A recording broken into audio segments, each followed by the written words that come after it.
Sangye Chonam Rajanchu partout Dani Kyapsuchi Dagi Jinso Gipe Senamgi Dora Penchir Sangye Rupacho Sangye Chetam Sogi Chonam Rajanchu partout Dani Kyapsuchi Dagi Jinso Gipe Senamgi Dora Penchir Sangye Rupa Cho Sangye Chetam Sogi Chonam Rajan Chu partout Dani Kyapsuchi Dagi Jinso Gipe Senamgi Pacho Semshen Tamshe Dewa Dan Dewe Gyutam Nepa Gyochi Dunel Tam Dunel Gi Gyutam Relwa Gyochi Dunel Mepe Dewa Dampatan Minrelwa Gyochi Nyeri Shadam Tandrelwe Tanyam Champora Nepa Gyochi Semshen no Sawe Dagi Chewa Penme Denchora Kadrin Champe Gone Jesonte Koson Token Drop Saltosa Chondende Jampe Yan La Chaselo Kangi Lodre Drini Trindre Nitar Nanda Selwe Jine Duncan Jisi Zichir Niki Tokar Lembanzi Gandak Sipe Sera Mari Muto Done Gizewe Drotso Kula Buchi Tase Yanda Droche Yandenso Drota Chedron Yemon Nilon Liki Chadron Drezeshi Marie Munsel Dunen Yogo Chine Chezeredrina Dene Dakshi Sache Tarsin Yuntan Lucho Gyase Toeko Chodra Chodan Chuni Gyantre Dalu Jampe Yan La Dune Sedan Keki Kerab Ezergi Dalu Timur Muparaserne Kadam Tenche Shunluk Topai L'ordre Popé Nawa Seltus. Hello, everyone.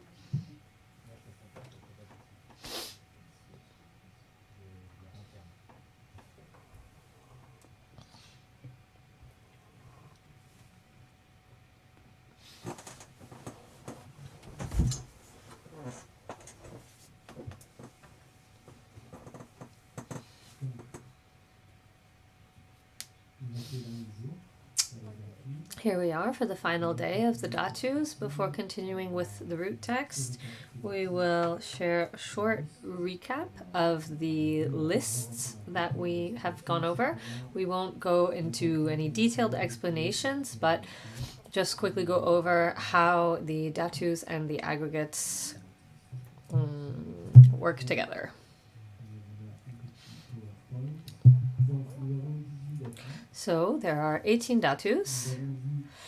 We saw that the first 10 are material Dhatus, the 5 sense faculties and the 5 sense objects, which can be found in the aggregate of forms. The following 7 Dhatus are the 7 consciousness Dhatus, which is made up of the 6 consciousnesses, the 5 sense consciousnesses, and the mental consciousness, plus the mental faculty. These 7 consciousness dhatus can be found in the aggregate of consciousnesses. And the last dhatu is the mental object dhatu, where we find all other phenomena, whether conditioned phenomena, in other words, the rest of the aggregates, or unconditioned phenomena, which are in addition to the aggregates.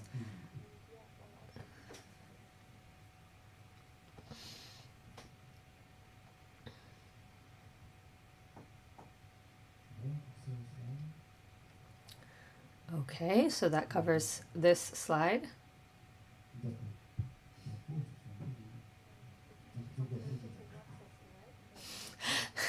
The word for slide in French makes us think of the machine that clicks. So that's the first slide. And what do we find in the mental object dhatu? Here we find the second, third, and fourth aggregates, the aggregate of sensations, the aggregate of distinctions, and the aggregate of conditioning phenomena. We find the 11th form. Here stated in terms of the non-indicative form, which is the term used in the context of the Abhidharma Kosha, the foundational vehicle. And we also find unconditioned phenomena, which are not a part of the aggregates.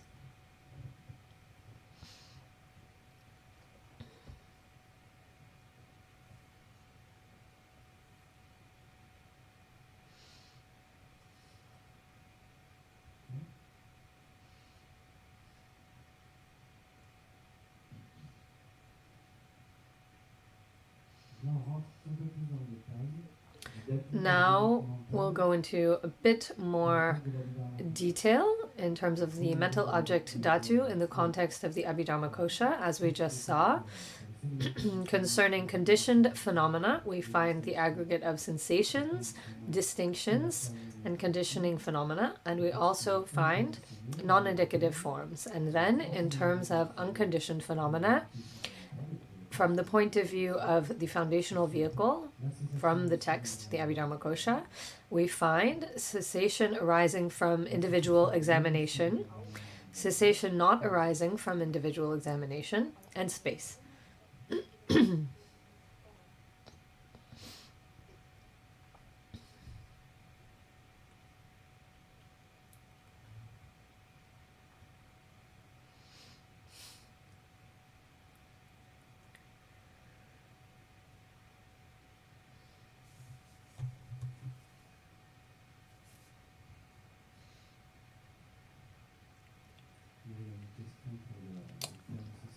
Yesterday there was a question concerning the term cessation in relation to the Tibetan term.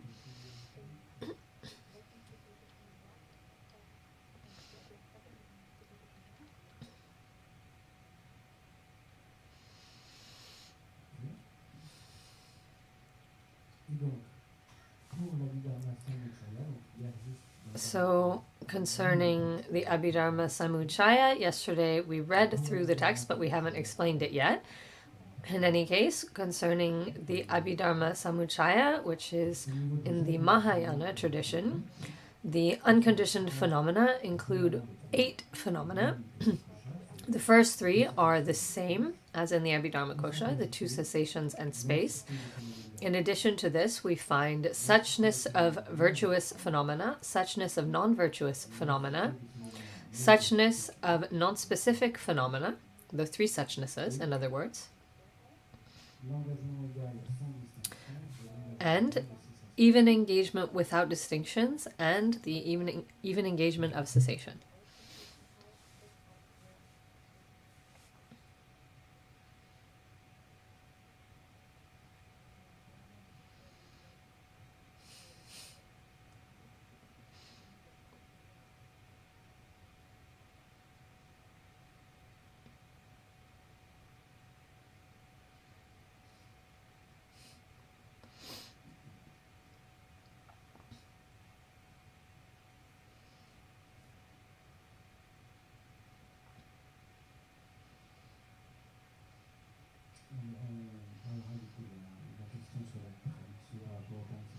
We will come back to the point about the term cessation later on during the question and answer. We checked in with Olivier and the translation committee.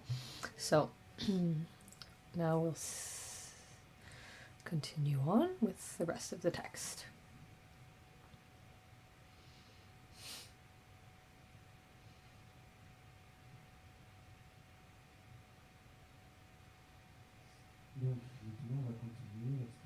Now we will continue the explanations of the root text.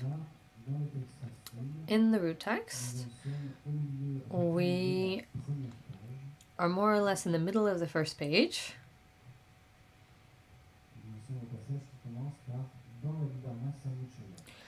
We're looking at the part that begins with in the Abhidharma Samuccaya. The root text reads, and this is connected to the slide we're looking at. In the Abhidharma Samuccaya, there is the question of the triple suchness of virtue, non-virtue, and the non-specific, and of two periods of interruption of mind at the moment of even engagement without distinctions and that of cessation. In addition to these three preceding ones, 8 unconditioned phenomena are therefore accepted.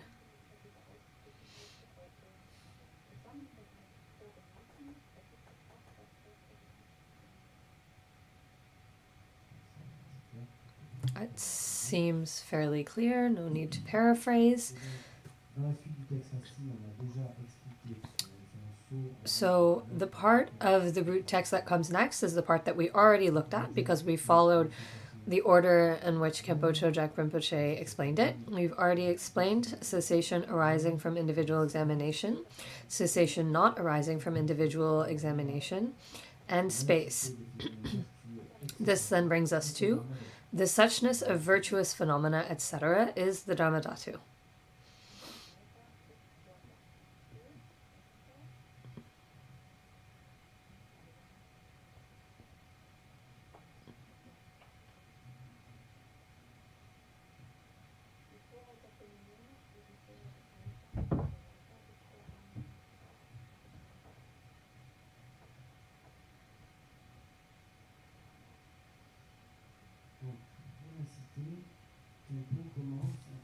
So concerning suchness, Khenpo begins by saying that this is a very important point. What is suchness? It is the true nature of all phenomena, whether they are virtuous phenomena, non-virtuous phenomena, or non-specific phenomena.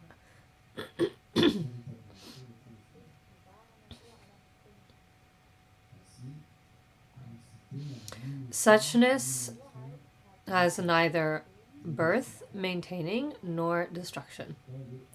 This is why it is unconditioned.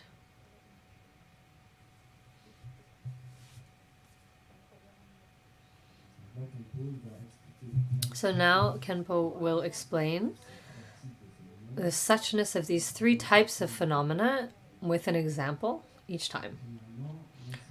To begin, the suchness of virtuous phenomena. The example of a virtuous phenomenon is the virtuous mental event, confidence. Confidence or trust is, for those who study the aggregates, it is a virtuous mental event whose object is notably the three jewels. So what's at hand here? A type of object-oriented knowledge that focuses on the specific object that is the three jewels. Once again, this is object-oriented knowledge that is focused on this specific object, the three jewels. It is a type of virtuous knowledge, which, like all types of knowledge, is clear or animate and knowing. It has these two characteristics, being clear or animate and knowing. On a relative level, it has these two characteristics, but in terms of its true nature, what is its true nature?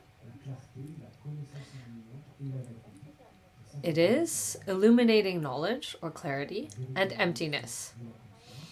The true nature of this virtuous mental event, confidence, is illuminating knowledge and emptiness.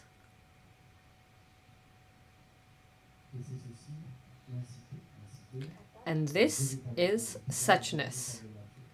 Suchness is its true nature, its nature of emptiness and illuminating knowledge.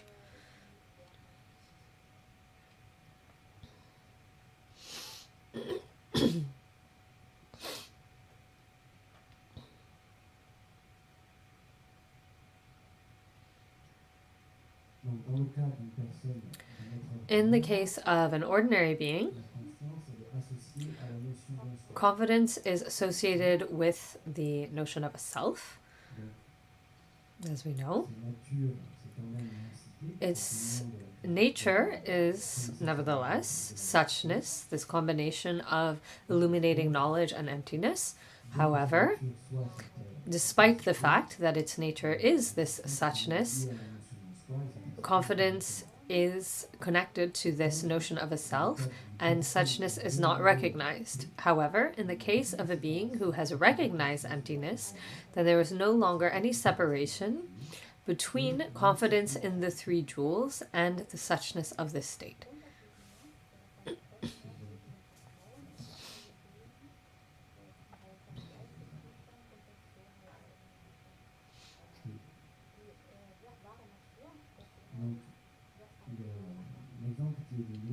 The example given here of a virtuous phenomenon is the mental event confidence or trust, which, like all mental events, has two characteristics, that of being clear or animate and knowing. We went over this many times during the aggregates. However, its true nature is suchness, which corresponds with illuminating knowledge and emptiness. In the context of an ordinary being, this confidence is connected with the notion of a self.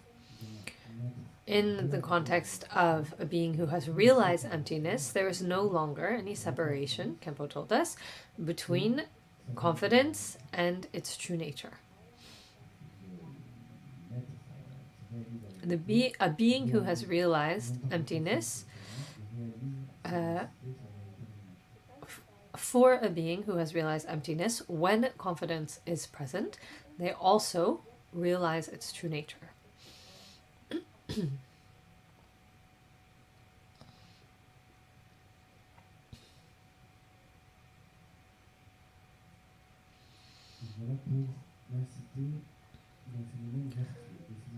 That concludes suchness of virtuous phenomena.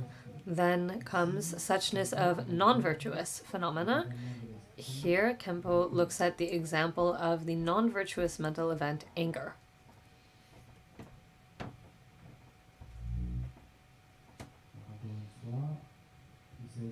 Once again, this concerns object-oriented knowledge. In this case, it is focused on the specific object, anger. As a reminder, the definition of anger, as we saw in the section on the aggregates, is as follows. Anger is profound hostility towards sentient beings, suffering, and supports for suffering.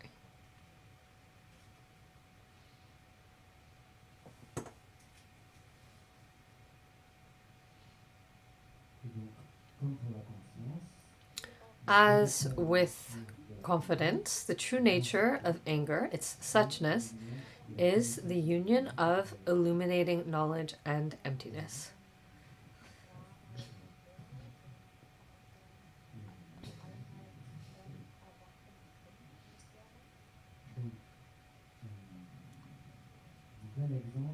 The example for non-virtuous suchness is anger, which is a type of object-oriented knowledge.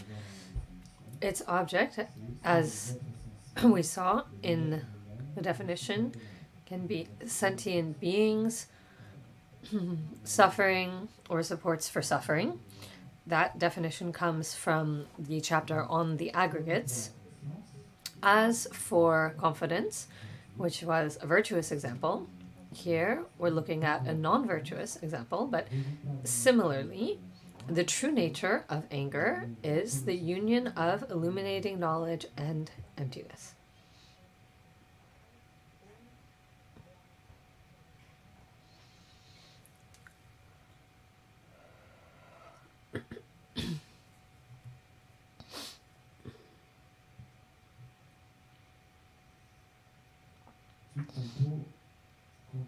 Then Khenpo continues by saying,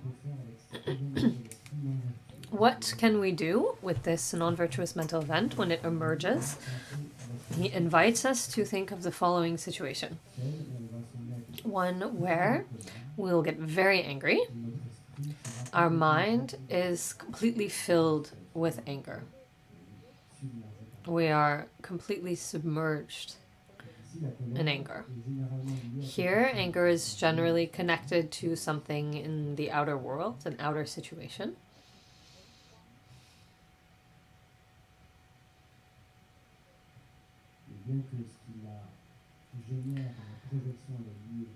But despite the fact that our projection and what it generates is connected with outer objects, its true nature is inner.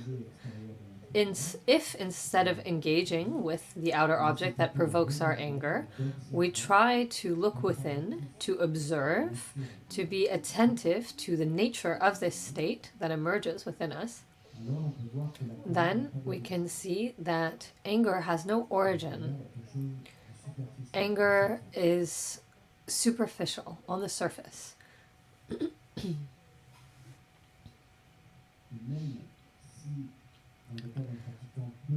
And even in the case of a practitioner who's not very advanced, the anger won't necessarily disappear. The fact of looking within, of attempting to observe it instead of following it and nurturing it, this will contribute to weakening anger. In the case of someone more developed or who has become more used to this process, when this practitioner looks within, being conscious of the nature of anger, then the anger will truly be appeased. Because at this moment, attention is focused on the nature of anger rather than on the anger itself. This is kind of an additional point that Khenpo shared with us in terms of how to interact with anger and this idea of suchness. So even if as beginners we're not able to recognize its nature, the fact of carrying out this exercise of looking within instead of engaging with the outer object, if we try to find the nature of this mental event that is emerging, this helps to weaken anger. And on a more advanced level, we may be able to recognize its nature.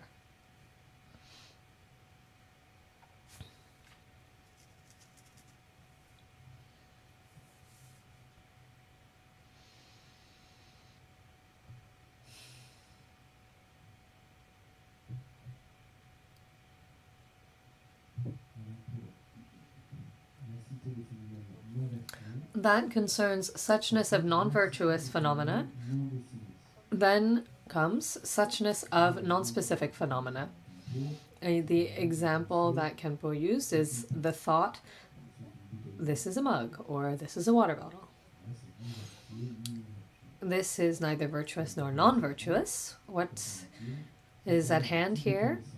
a type of knowledge that is focused on this specific object, in this case a water bottle, and attributes a name to it. It's a water bottle. It's a state of mind that focuses on an outer object and names it. Khenpo explains that if instead of maintaining these kinds of thoughts, this is a bottle,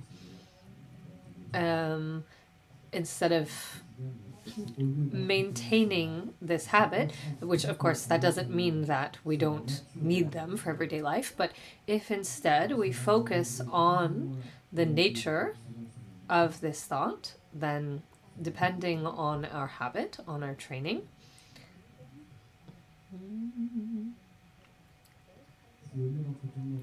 if instead of maintaining this type of thought, this is a bottle, a person focuses on the nature of the thought, then one will be more aware of its nature rather than simply nurturing this type of thought. And again, the nature of this type of thought is illuminating knowledge and emptiness.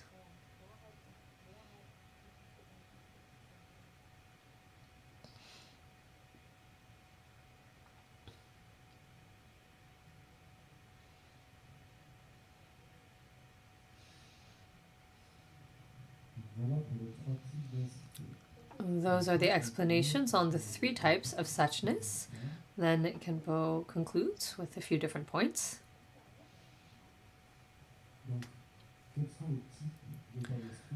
What are the different types of states of mind that we experience? The 3 types that we just covered. There are either virtuous states of mind, non-virtuous states of mind, or non-specific states of mind.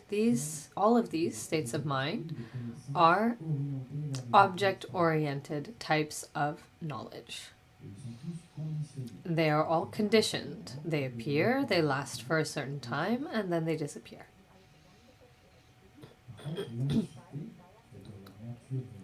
However, suchness, or their true nature, is always present. Suchness does not depend on the emergence or the disappearance of a state of mind. It doesn't depend on its virtuous, non-virtuous, or non-specific quality either.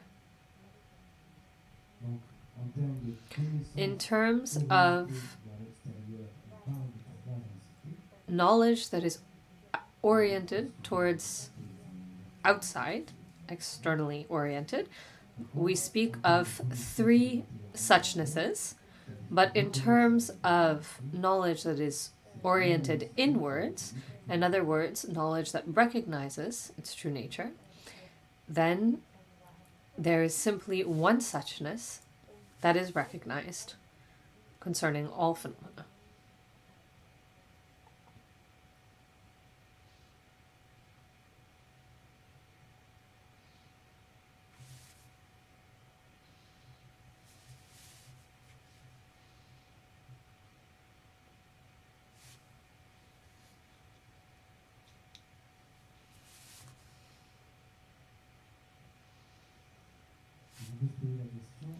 We might ask ourselves, what state of mind knows suchness? What knows suchness, Khenpo tells us, is primordial wisdom.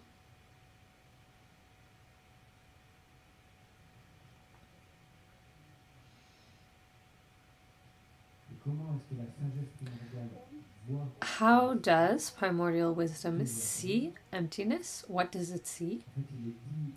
It is said in the Heart Sutra that in emptiness there is neither visible form, nor sounds, nor smells, nor tastes, nor tactile objects, nor mental objects.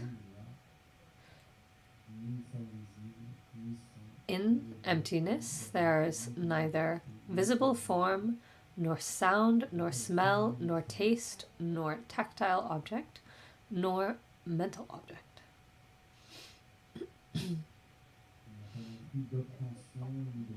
There is no obtaining or non-obtaining of suchness. Suchness is not obtained on the basis of virtuous mind, nor lost based on non-virtuous mind.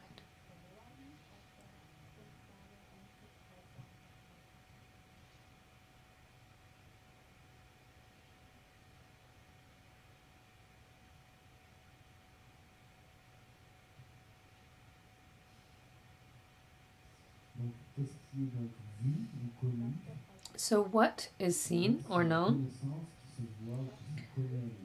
Knowledge knows and sees itself. If we see ourselves, in other words, if we see our own suchness, then we are naturally liberated from confusion.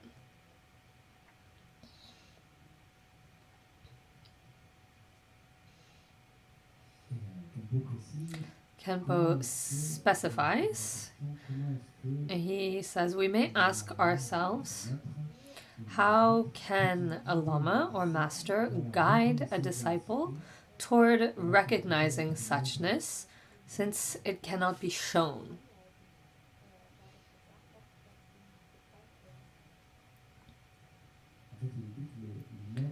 It is said that a master can introduce a disciple to the suchness of phenomena, but cannot really show them.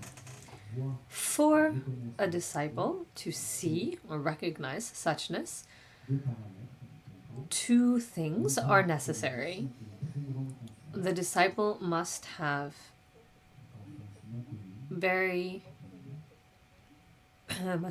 truly great confidence, uncommon confidence, it's said, and the lama or master must be someone who has seen emptiness, who has realized suchness. So, great confidence on the part of the disciple and realization of emptiness on the part of the master. And Khenpo specifies that these circumstances are extremely rare in our time.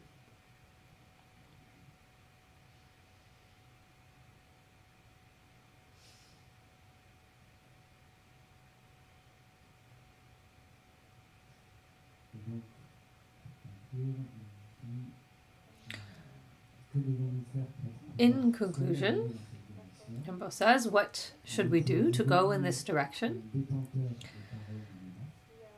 We must connect with a holder of the Buddha's words, authentic holder of the Buddha's words, and we must follow the Buddha's words.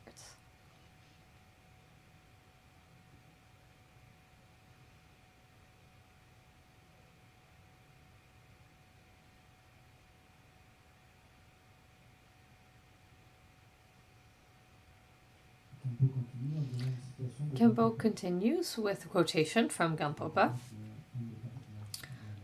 Gampopa, who is one of the founding fathers of our lineage. In one of his works, Gampopa says, disciples of the future do not need to worry that they will not meet me, because I have left my words in the jewel ornament of precious liberation and other texts. Disciples of the future should study and practice this text with the conviction that these words are me, myself.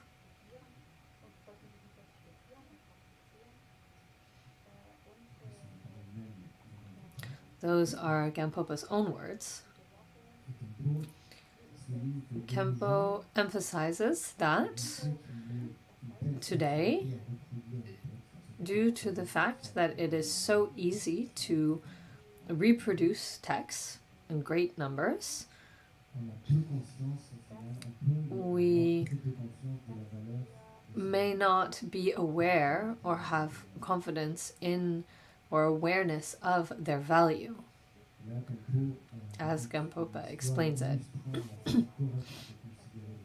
And so then Khenpo tells a story to help us understand the correct way of considering Buddhist texts. In Tibet, there was a translator by the name of Zugawe Dorje, who notably had translated the Dharmata Vibhanga and the Gyulama. The Dharmata Vibhanga and the Gyulama into Tibetan from Sanskrit. When this translator translated these texts, the Indian Pandita who guided him in his translation work only gave him 1 page at a time. And every time he gave him a page, he asked him to please be very vigilant and not damage the page, because if he did so, it would be tantamount to killing victorious Maitreya. Because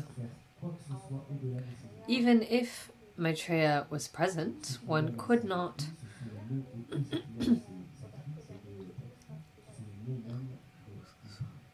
there is nothing that goes beyond his writings,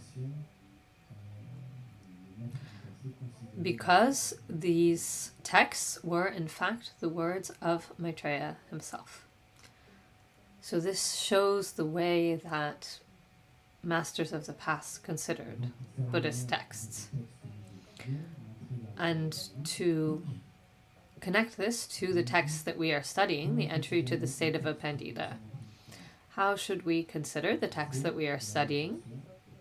In the same way, it's important to connect to this text with this confidence in the fact that there's no difference between the words of this text and Mipham Rinpoche himself. This is the same as if we were to interact with Mipham Rinpoche himself. If we consider the text in this way, it is as though we are interacting with Mipham Rinpoche. If we study, contemplate, and meditate these texts, then suchness can be recognized, and we can meet Manjushri, Khenpo tells us. Why? Because Manjushri is none other than the suchness of mind.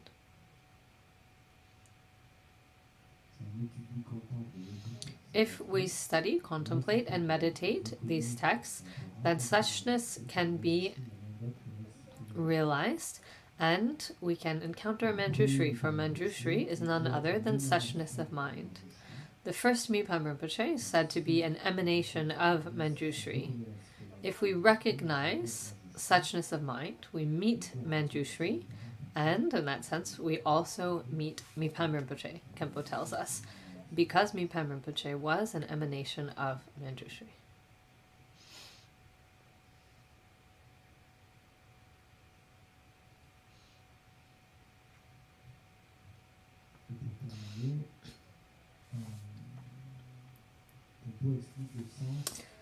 And to conclude, Khenpo explains the meaning, etymology of Manjushri from the Tibetan. Manjushri is a Sanskrit term, which in Tibetan is Jampelyong. Jam means soft to the touch. Here, this is a symbol of the fact that Manjushri is free of coarse states like afflictive obscurations. So Jam, meaning soft to the touch, which is a symbol of the fact that Manjushri is free of coarse states which are the afflictive obscurations.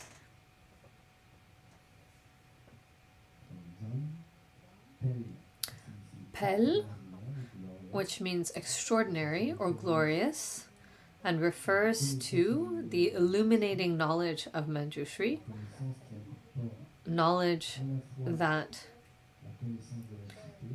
includes both knowledge of suchness and compassion, which acts for the benefit of beings.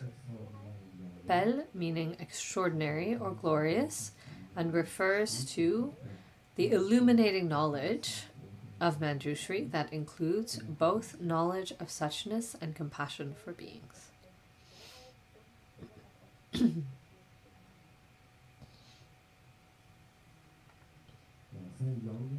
And then Yang, which refers to Manjushri's compassionate activity for all beings.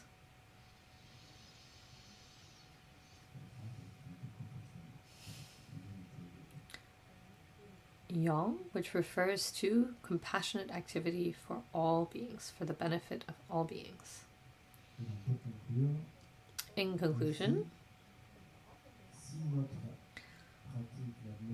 if our meditation is correct, it will dissipate afflictive obscurations, cham, higher knowledge and compassion will reveal themselves, bel, and compassionate action for being will be the result, yang. Khenpo says, if we act in the same way, then we ourselves are no different than Manjushri. We will have exactly the same qualities as Manjushri.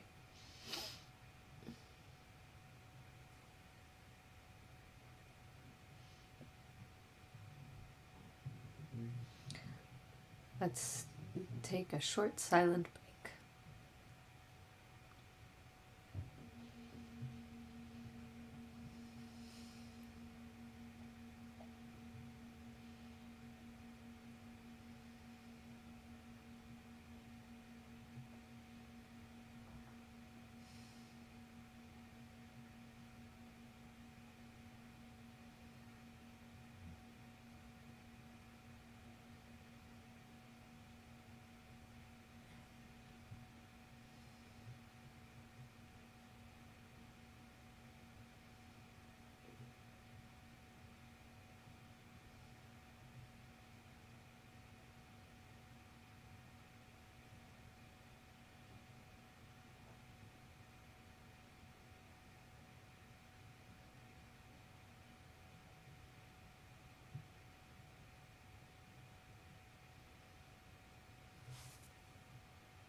Now we'll continue with what we began. We looked at the root text, which says in the Abhidharma Kosha,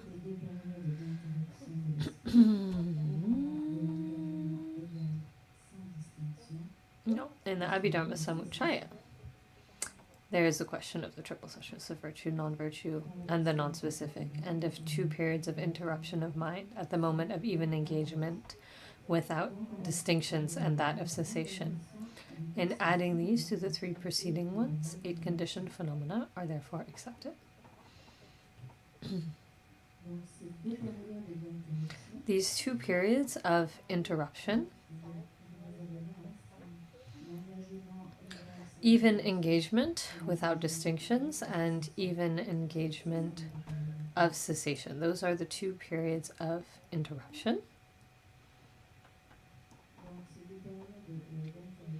These two periods of interruption refer to states of meditative concentration. They refer to meditative absorptions, which are stable states.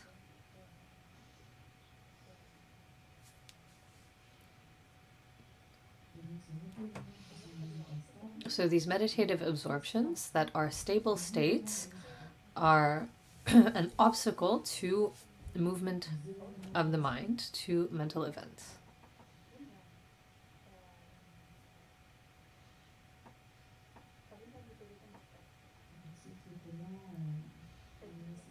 For those who were here for the presentations on the aggregates, we gave explanations on these two periods.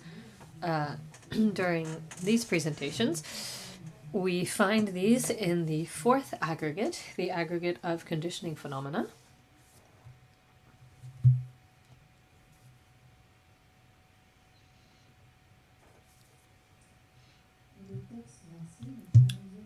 In order to explain this even engagement without distinctions, it says, immutability is even engagement without distinctions.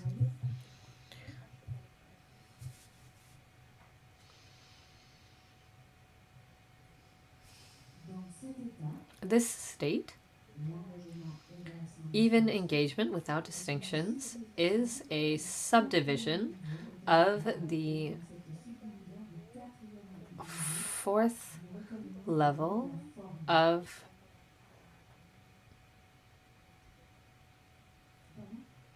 the meditation of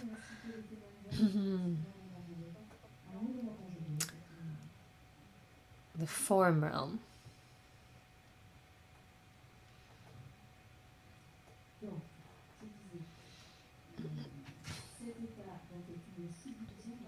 So this is a subdivision of the fourth level of the form realm of meditative absorption. Within samsara, we have the desire realm, the form realm, and the formless realm. This meditative absorption is part of one of the levels of the form realm. This meditative absorption refers to divine beings who abide in this stable state. Because there is no movement in the mind, there is no longer focus on outer objects.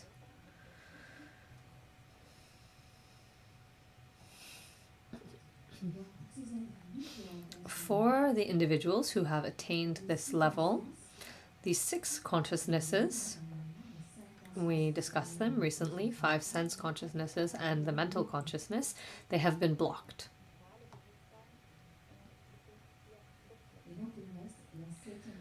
And so the 7th consciousness and the 8th consciousness, which is known as the basis for all consciousness, remain. This is from the point of view of the great vehicle, which explains 8 consciousnesses. Coming back to the form realm, these are levels of samadhi or meditative absorption. In the 4th level of the form realm, there are 8 sublevels.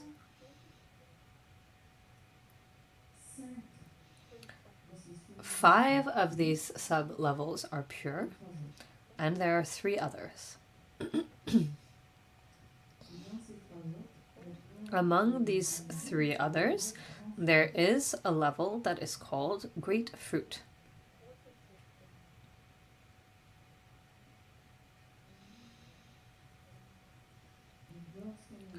When an individual attains this level, Great Fruit, they experience this phenomenon called even engagement without distinctions.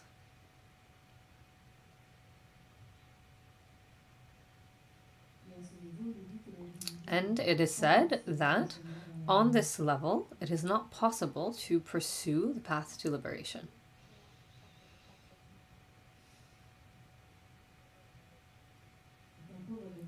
And Khenpo gives an example concerning what a god of this level may experience who has developed this stable state. Once again, such an individual has stopped the 6 functionings of mind if we put this God in the presence of a troupe of dancers, due to the fact that object-oriented knowledge is blocked, such an individual would neither see nor hear anything. In the same way, if we presented such an individual with the most incredible perfumes of the world, they would not smell any perfume, any smell. Within this meditative concentration, the movement of the 5 sense consciousnesses is stopped.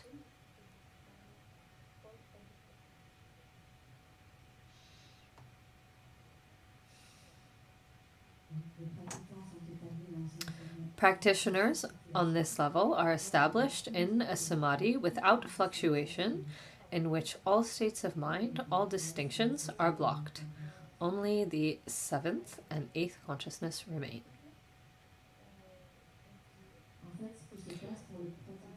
And for a practitioner of this level, they think is maybe not the right word, but they take this state to be liberation and remain there for a very long time.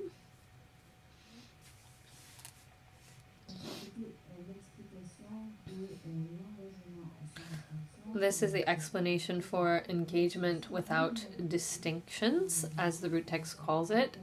Immutability is even engagement without distinctions.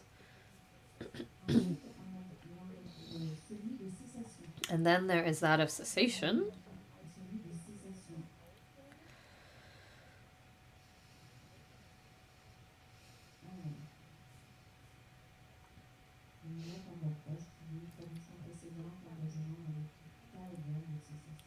The previous translation was even engagement of cessation.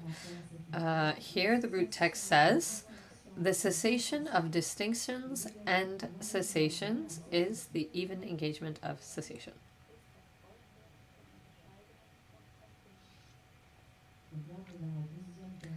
So this is the second period of interruption. What does this concern? When we speak of even engagement of cessation, this concerns the state of arhathood.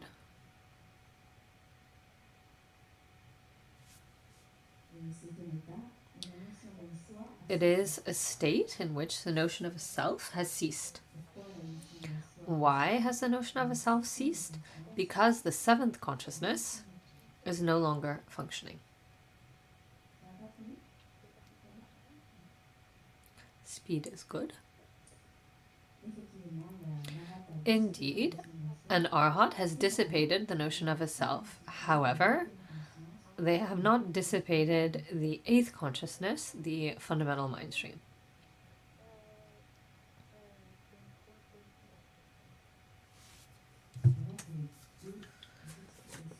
Those are the explanations for these 2 engagements, even engagement of without distinctions and even engagement of cessation, which the root text refers to as 2 periods of interruption. Now we may ask ourselves, in the Dhatus, these 2 meditative absorptions are classified among unconditioned phenomena, while they were presented with the aggregates as conditioned phenomena, because all aggregates are conditioned phenomena. So how do we understand this, that within the context of the Dhatus, they're classified among the unconditioned phenomena? Here, within the context of the Dhatus, this term unconditioned is quite specific. Generally, the term unconditioned refers to something that has no beginning, no maintaining, that doesn't last, and has no ending.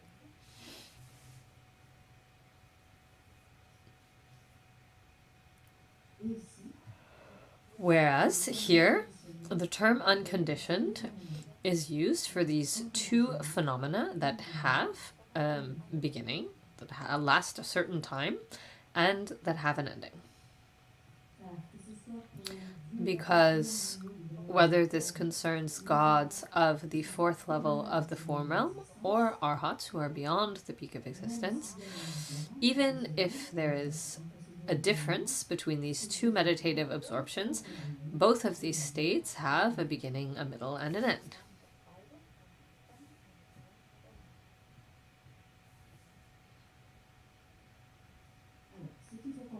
So it is necessary to understand that unconditioned, in terms of these two cases, refers to the stable state itself between the beginning of this interruption and the end.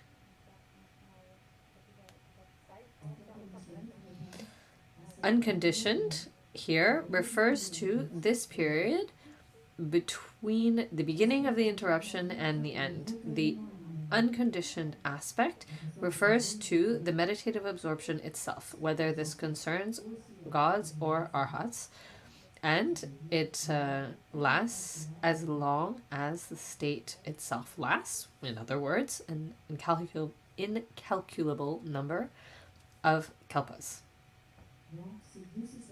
These two cessations are qualified as unconditioned, but they cannot make the notion of a self cease, nor the basis for all consciousness. Of course, Khenpo says, there are conditions necessary for these states to be produced. But here what's at hand is the state of these two interruptions themselves.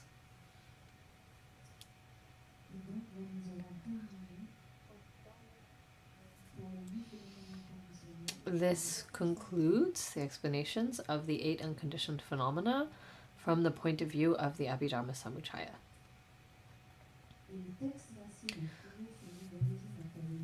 The root text, once again, says, back to the middle of the page, in adding these to the 3 preceding ones, 8 unconditioned phenomena are therefore accepted.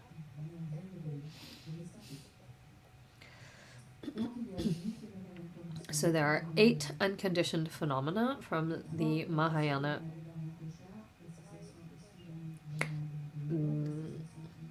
The 3 from the Abhidharma Kosha, the 2 cessations and space, and the 5 from the Abhidharma Samuccaya, the 3 suchnesses, and the 2 meditative absorptions.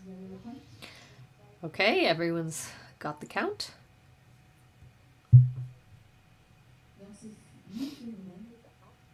These 8 phenomena are solely the object of mental consciousness, not the other consciousnesses.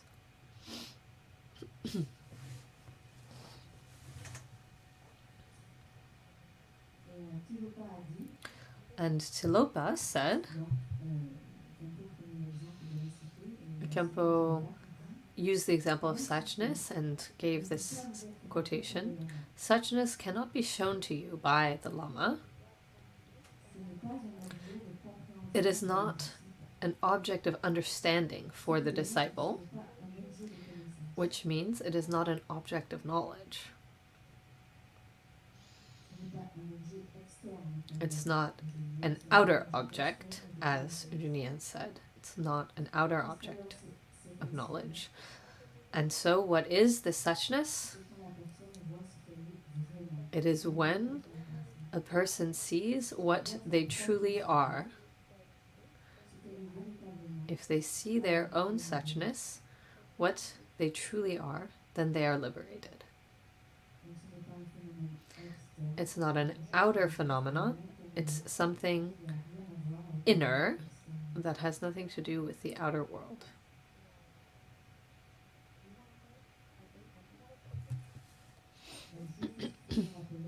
The thing to remember is that these 8 phenomena are the objects of mental consciousness.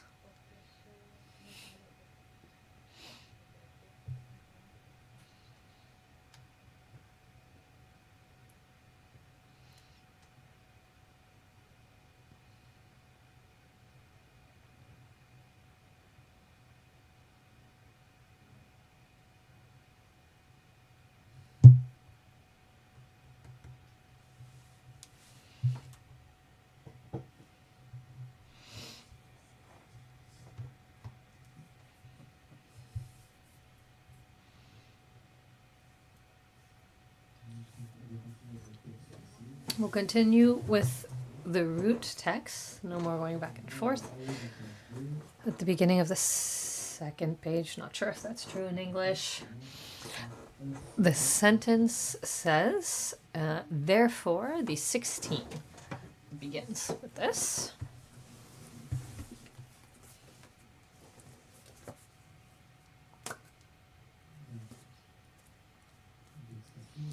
The root text says, therefore, the 16 that are the 5 mental object ayatana forms, the 3 aggregates, sensation, distinction, and conditioning phenomena, and the 8 unconditioned phenomena, are called mental object dhatus.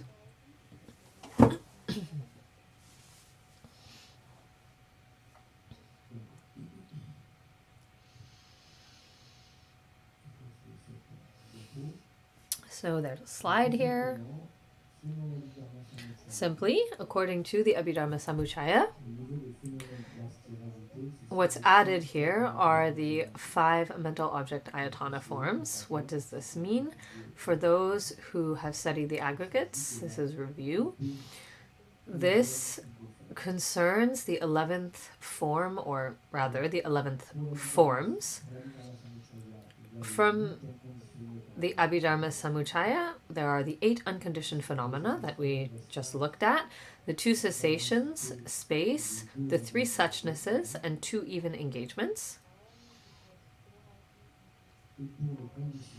And then for conditioned phenomena, we find the aggregate of sensations, the aggregate of distinctions, the aggregate of conditioning phenomena, and the 11th form. But as we saw when we studied the aggregates, there are 5 different types of forms classified in the 11th form.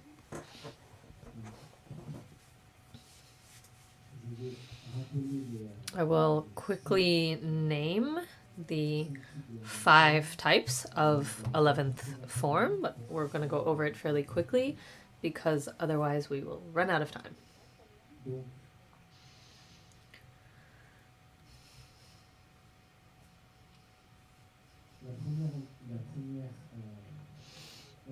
The first of the 11th forms is the form of infinitesimal particles.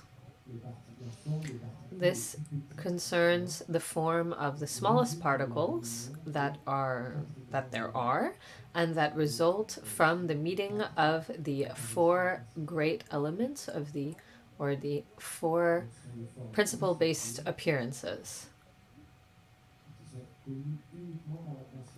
These forms are only known by the mental consciousness because they cannot be seen by ocular consciousness.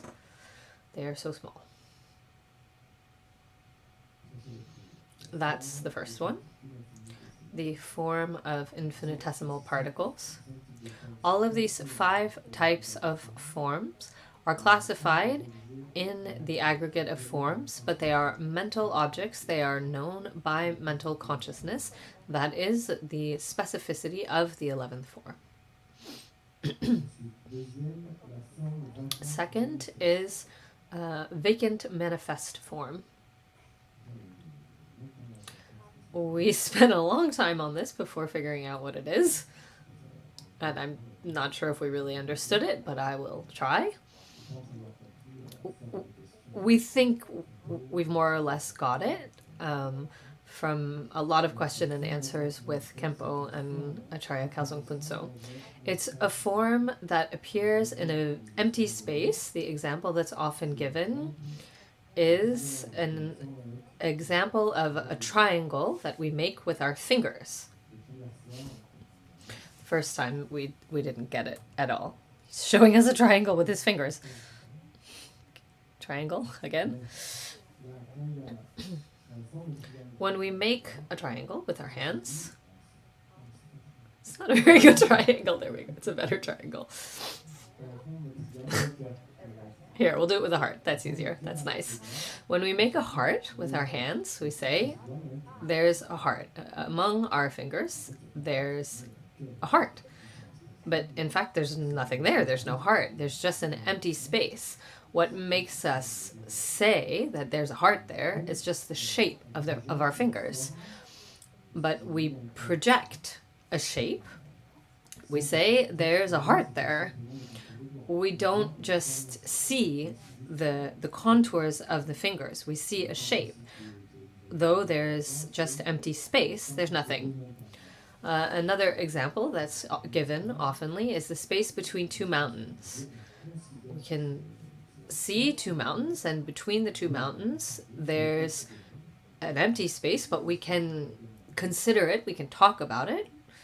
It's the space between two mountains, but in fact there's nothing there, there's no phenomenon. So that's what this vacant manifest form refers to. I said I was going to go fast, but here we go. The third is the form resulting from authentically taking vows or discipline. This was explained in detail in the aggregates. This concerns vows or disciplines which are taken, such as vows of individual liberation. If we see a monk or a nun, we don't see their vows or their discipline. We just see their robes, but we can't directly see the vows or the disciplines. The vows or disciplines themselves are an object of mental consciousness. So that is this third mental form, the form resulting from authentically taking vows. It's classified in forms. Is it material? Is it based on matter? There's some debate on this subject. We studied that with Khalzang Punso, but in any case, it's classified in the aggregate of forms, and it has the specificity of being a mental object. Then comes completely constructed form. We can take the example of forms in a dream. In a dream, all forms are known only by mental consciousness. And then eighth is mastered form, which appears due to the mastery of mental stability or samadhi. This is connected with meditative absorption, meditative concentration. We can make certain forms appear that are perceived only by mental consciousness. They can be perceived by a meditator, and apparently, depending on the abilities of the meditator, may even be perceived by others. This is something very specific connected with meditative absorption.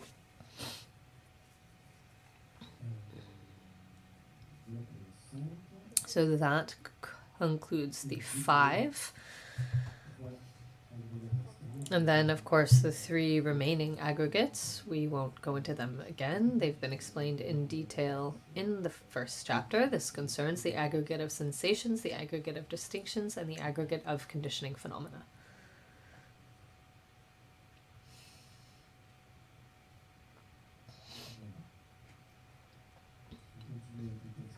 We can continue with the root text. Another slide. Therefore, there are 3 groups of 6, from the I Dhatu to the mental Dhatu, from the visible Dhatu to the mental object Dhatu, and from the I consciousness Dhatu to the mental consciousness Dhatu. This is a classification in 3 times 6, the 6 objects, the 6 faculties, and the 6 consciousnesses.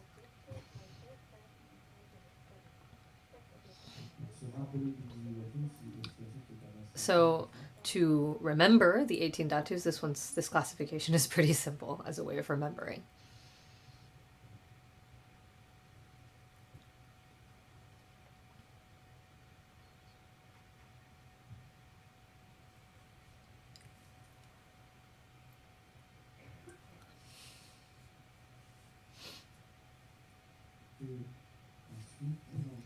And then the root text continues.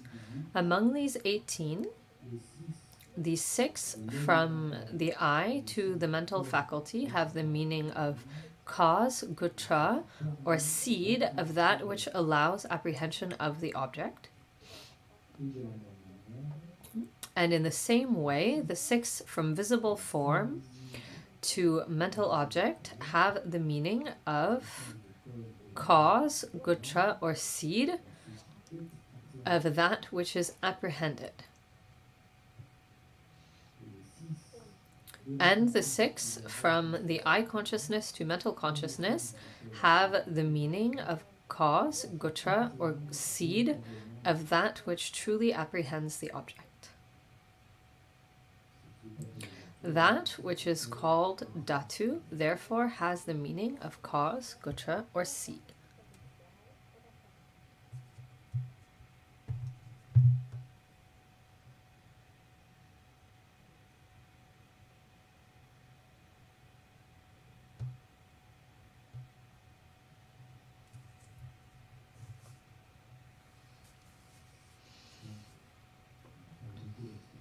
There aren't a lot of explanations on this. So why are the 6 faculties from I to the mental faculty, this is the material faculties and the mental faculty, why do they have the meaning of cause, gutra, or seed? Because they are what allows for the birth of knowledge. They are what allows for apprehending the object, as the text says. These allow the apprehension of the object. Then the 6 objects from visible form through mental form are what is apprehended. Objects. They are what is apprehended. And the 6 consciousnesses from ocular consciousness to mental consciousness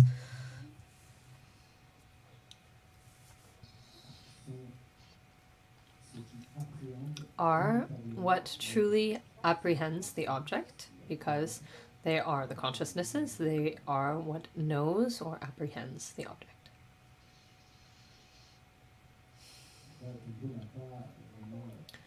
Here, Khenpo didn't really explain more precisely why cause, gutra, or seed, but what we can see is that these different factors are factors that allow for knowledge of the object.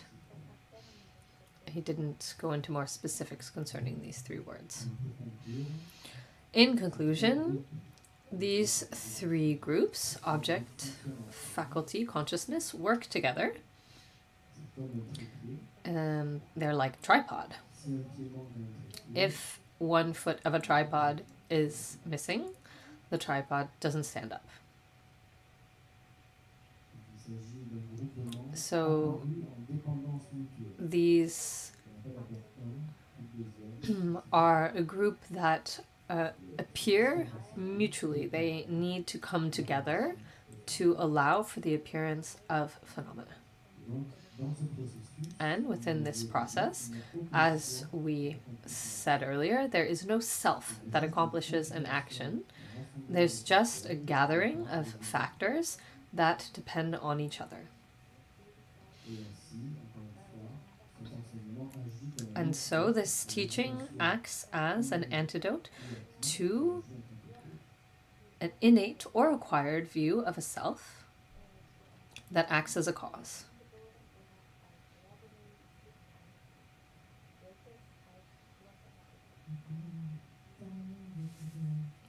We will conclude with the last part of the root text.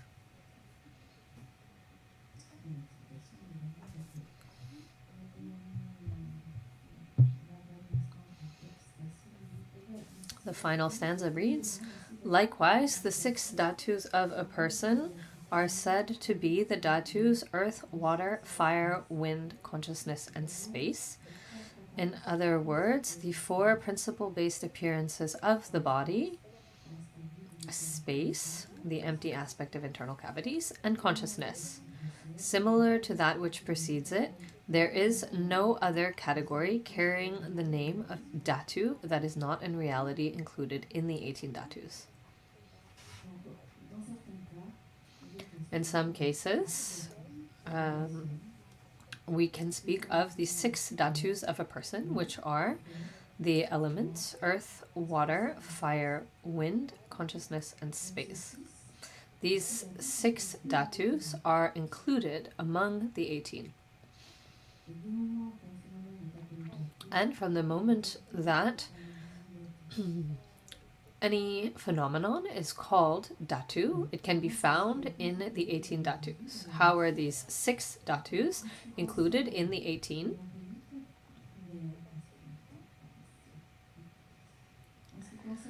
Concerning earth, water, fire, and wind, these are part of the material dhatu. Consciousness is included in the dhatu of consciousness, and space is included in the mental object dhatu.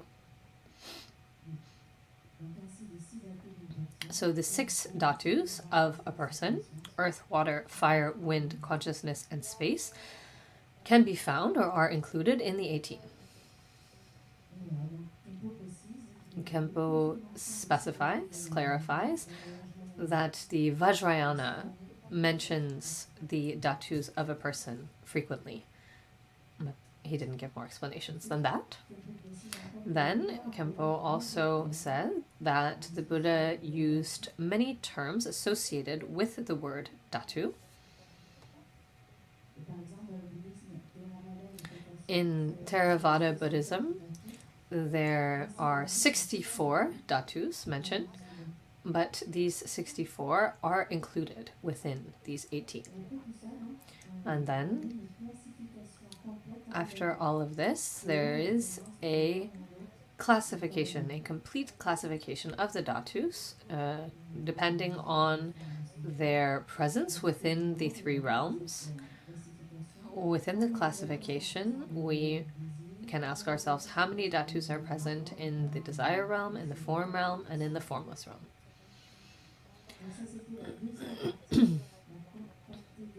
And that was the second part, the complete categorization of the dhatus, but Khenpo Chödrak didn't give this explanation. And we'll tell you why. He said that it was better to study the following theme first, the ayatanas, and this second part of this chapter, the classification of the dhatus, can't be understood immediately. In the chapter on the ayatanas, there will be explanations of Tsema, Buddhist theory of knowledge, and these explanations are necessary to understand the second part that we didn't receive. And to conclude, he said, this part, the classification, the complete classification of the dhatus, is perhaps not, doesn't seem necessary for attaining liberation.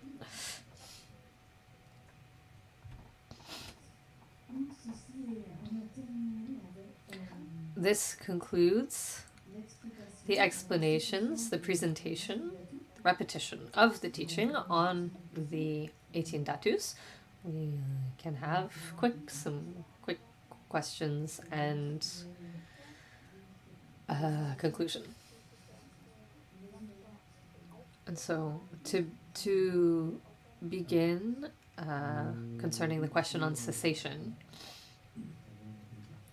Yesterday, well, we didn't have a chance to talk about it together, but I called Olivier from the Translators Committee, and the answer or feedback is cessation in Tibetan is gokpa. The Tibetan term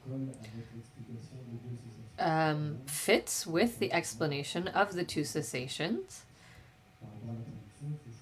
In terms of the translation, it was necessary to choose a term.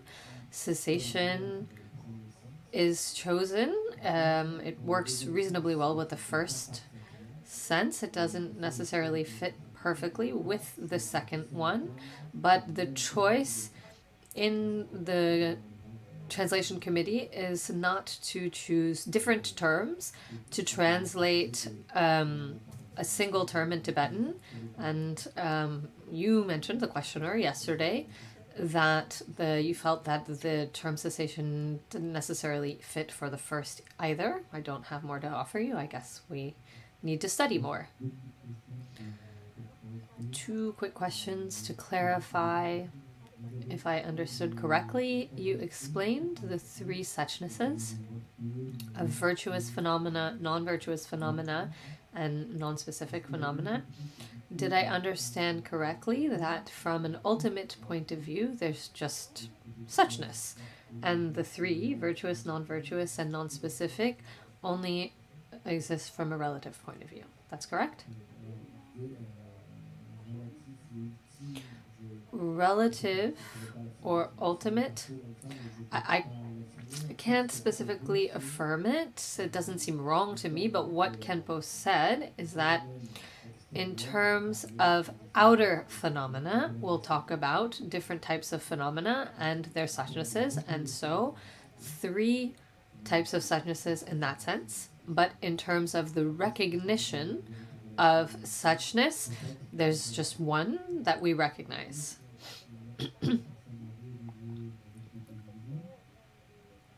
So the questioner says, when someone has recognized illuminating emptiness, there's no longer virtuous or non-virtuous, but we classify it into these 3 categories because from a relative point of view, we can see what is virtuous, non-virtuous, and non-specific, but at that point, one hasn't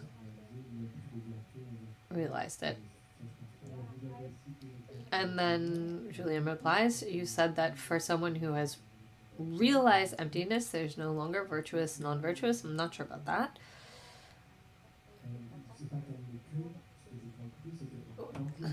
In any case, whether it is an ordinary being or a realized being, the true nature of phenomena is suchness, illuminating knowledge and emptiness. In the context of an ordinary being, this is not recognized. In the context of a realized being, it is recognized.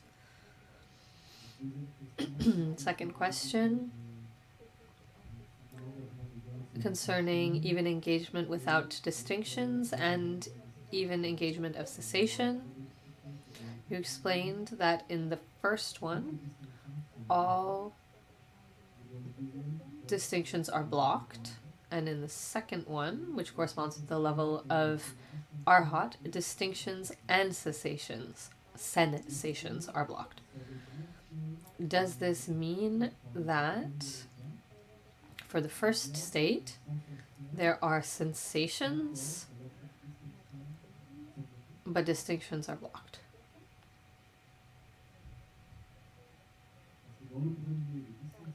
In the first one, it says distinctions are blocked. In the second one, distinctions and sensations are blocked. So then I would deduce that in the first one, sensations are present, but I don't understand how.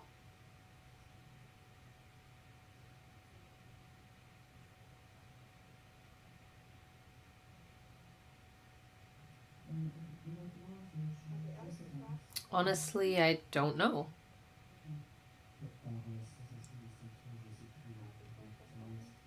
I don't remember exactly what was said, but in any case, well, First, we saw this in detail in the aggregates, so I can just answer concerning what we saw in the aggregates. It's the same phenomena.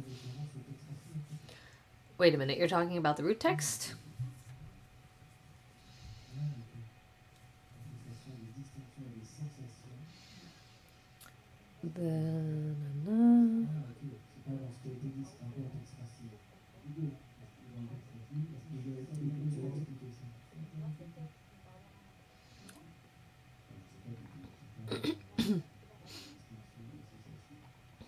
Yeah, I don't know. I don't know why there's one and then both. In any case, if we go back to what we saw in detail in the aggregates, even engagement without distinctions is a state in samsara. It refers to a specific level of God in the fourth level of the form realm, and this stops the first six consciousnesses. Only the seventh and eighth consciousnesses remain, as the seventh is there. This being is in samsara, and at a certain point the karma that projected them into this state will cease and they will take rebirth elsewhere. Whereas for even engagement of cessation, as Khenpo explains, this equals the state of arhathood, and in this case the seventh consciousness has also ceased, and this state is beyond the three realms, beyond samsara. And in terms of the root text, the fact that the first one is stated distinctions and the second one distinctions and sensations, there I don't know. The question is it possible for there to be sensations if there are no distinctions? If you just ask that question, as we saw in the aggregates, sensation and distinctions are among the 5 omnipresent mental events. So there cannot be sensations without distinctions.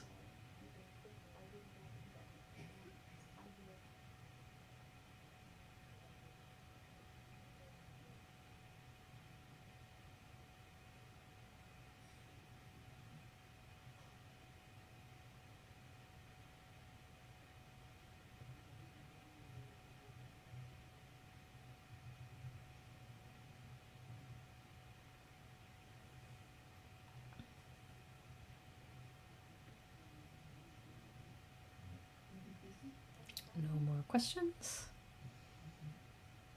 All right.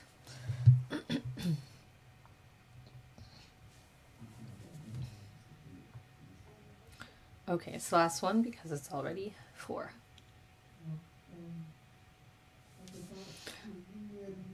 When we talk about immutability and even engagement of cessation,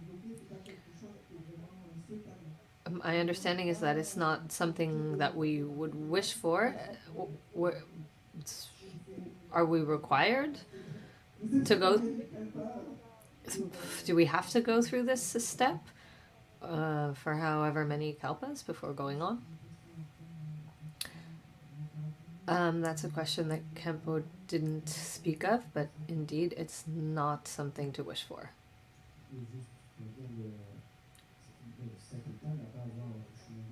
This state doesn't have anything to do with the Buddhist path. As we saw in the aggregates, in terms of conditioning phenomena not associated by similarity with mind, there is this state, and then there's another one that projects this type of birth. So there's one where we will train in this type of samadhi, and then the result is that we're born in the 4th level of the form realm, and we're stuck there for kalpas and kalpas, and this is not part of the Buddhist path. It's perhaps a trap for Buddhist practitioners, but in any case, it's not a part of the Buddhist path. We will leave this here. We thank you very much for your presence, for listening, for your relevant questions. We wish you a good evening. If you study in groups or alone and you have questions, you can send us questions to our email address, dkl.restitution, no S, @dagpo.org.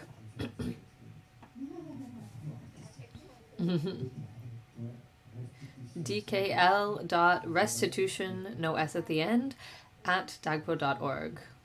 THAGPO. And we'll dedicate.